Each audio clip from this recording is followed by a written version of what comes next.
সবাইকে বিপদে ফেলে শেখ হাসিনার একা দেশ ছেড়ে যাওয়ার ঘটনা মেনে নিতে পারছেন না আওয়ামী লীগের নেতাকর্মীরা।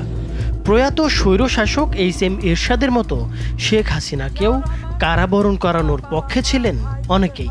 তবে শেষ সময়েও আরও বেশি বল প্রয়োগ এবং রক্তপাতের মাধ্যমে ক্ষমতা ধরে রাখতে চেয়েছিলেন শেখ হাসিনা। শেখ হাসিনা পালিয়ে গেছে, শেখ হাসিনা নাই, শেখ হাসিনা চলে গেছে, শেখ হাসিনা পালায় না। শুধু নিজ পরিবারের সদস্যদের নিয়ে শেখ হাসিনা দেশ ছাড়ার ঘটনা মানতে পারছেন না আওয়ামী লীগের শীর্ষ নেতা ও মন্ত্রীরা। শেখ হাসিনা যে দেশ ছেড়ে এভাবে সবাইকে রেখে একা পালিয়ে যাবেন তা ঘুণাক্ষরেও টের পাননি কেউ, এমনকি কোনো ইঙ্গিতও পাওয়া যায়নি আগে। প্রাণপ্রিয় নেত্রীর এমন চলে যাবার খবর শোনার পর মন্ত্রিসভার সদস্য এবং দলের নেতাকর্মীরা অনেকটা হতবিহ্বল হয়ে পড়েছিলেন। তারা বলছেন, তিনি দেশ ছেড়ে যদি যাবেনই তাহলে শেষ মুহূর্তে দলের নেতাকর্মীদের কেন আন্দোলনকারীদের মুখোমুখি দাঁড় করালেন? আওয়ামী লীগের সংসদ সদস্যরা ক্ষোভ প্রকাশ করে বলেন, শেখ হাসিনা দেশে থেকে কারাগারে গেলে দলের নেতাকর্মীরা এতটা বিপদে পড়তেন না। তিনি আরও বলেন, প্রয়াত স্বৈরশাসক এইচ.এম. এরশাদের পতন হয় গণ অভ্যুত্থানে, কিন্তু তিনি দেশ ছেড়ে পালাননি, বরং জেলে গেছেন। শেখ হাসিনা দেশের প্রধান একটি রাজনৈতিক দলের নেতা হয়ে কিভাবে নেতাকর্মীদের রেখে বিদেশে চলে গেলেন এটা মাথায় আসছে না। মুক্তিযুদ্ধের নেতৃত্বে দেওয়া দল আওয়ামী লীগের এমন বিপর্যয় হবে তা মেনে নেওয়া যায় না।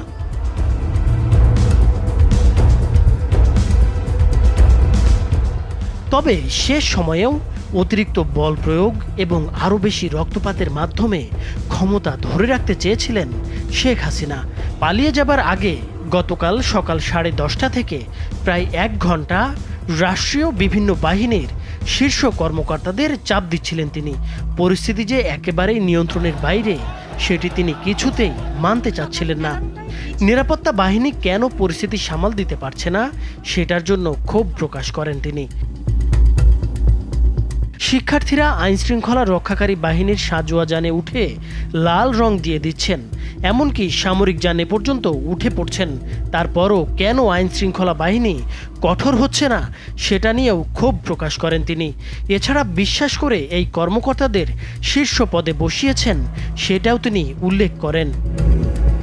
এক পর্যায়ে শেখ হাসিনা পুলিশের আইজিপিকে দেখিয়ে বলেন, তারা তো ভালো করছে। তখন আইজিপি জানান, পরিস্থিতি যে পর্যায়ে গেছে তাতে পুলিশের পক্ষেও আর বেশি সময় এরকম কঠোর অবস্থান ধরে রাখা সম্ভব হবে না। ওই সময় শীর্ষ কর্মকর্তাদের পক্ষ থেকে বোঝানোর চেষ্টা করা হয়, বল প্রয়োগ করে এই পরিস্থিতি সামাল দেওয়া যাবে না, কিন্তু শেখ হাসিনা সেটা মানতে চাচ্ছিলেন না। তখন কর্মকর্তারা শেখ রেহেনার সঙ্গে আরেক কক্ষে আলোচনা করেন। তাকে পরিস্থিতি জানিয়ে শেখ হাসিনাকে বোঝাতে অনুরোধ করেন। শেখ রেহেনা এরপর বড় বোন শেখ হাসিনার সঙ্গে আলোচনা করেন, কিন্তু তিনি ক্ষমতা ধরে রাখতে অনড় থাকেন। এক পর্যায়ে বিদেশে থাকা সজীব ওয়াজেদ জয়ের সঙ্গেও ফোনে কথা বলেন একজন শীর্ষ কর্মকর্তা। এরপর জয় তার মায়ের সঙ্গে কথা বলেন। তারপর শেখ হাসিনা পদত্যাগে রাজি হন। তিনি তখন একটা ভাষণ রেকর্ড করতে চান জাতির উদ্দেশ্যে প্রচারের জন্য। ততক্ষণে গোয়েন্দা তথ্য আসে যে বিপুল সংখ্যক ছাত্র জনতা শাহবাগ ও উত্তরা থেকে গণভবন অভিমুখে রওনা হয়েছে। দূরত্ব বিবেচনায় মাত্র 45 মিনিটের মধ্যেই শাহবাগ থেকে গণভবনে আন্দোলনকারীরা চলে আসতে পারে বলে অনুমান করা হয়। ভাষণ রেকর্ড করতে দিলে গণভবন থেকে বের হওয়ার সময় নাও পাওয়া যেতে পারে। এই বিবেচনায় শেখ হাসিনাকে ভাষণ রেকর্ডের সময় না দিয়ে 45 মিনিট সময় বেঁধে দেওয়া হয়। এরপর ছোট বোন রেহেনাকে নিয়ে তেজগাঁওয়ের পুরনো বিমানবন্দর হেলিপ্যাডে আসেন শেখ হাসিনা।